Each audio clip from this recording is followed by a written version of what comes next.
The fall guy set up, এটা অনেকটা blame shifting টাইপের। ইচ্ছা করেই এমন সিচুয়েশন ক্রিয়েট করা হয় যাতে ওই প্রজেক্টটা ফেল করে, এবং ফেল করলে এই দোষটা একজন ব্যক্তির উপরেই পড়ে।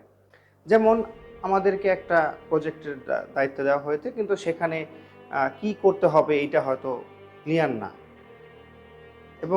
এবং যা হওয়ার তাই হয়, ওই প্রজেক্টটা ফেল করে এবং ম্যাজিক্যালি সমস্ত দোষ হয়ে যায় একজন ব্যক্তির উপর অথবা আমাদের উপর। কি করা উচিত?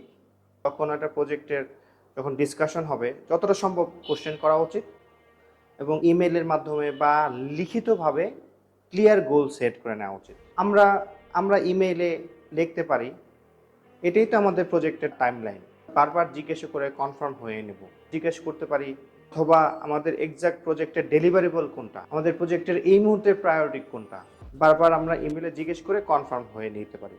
ভবিষ্যতে এরকম একটা ফল গাই সিচুয়েশনে এই কনফার্মেশনগুলো আমাদের কাজে লাগবে। কর্পোরেট পলিটিক্স নিয়ে আমাদের একটা শর্ট ফিল্ম আসতে যাচ্ছে, নাম the checkmate the supply chain professional file. এটি দেখতে চোখ রাখুন বিআইএইচআরএম এবং বিআইএইচআরএম সাপ্লাই চেইনের ফেসবুক এবং ইউটিউব পেজ। ধন্যবাদ।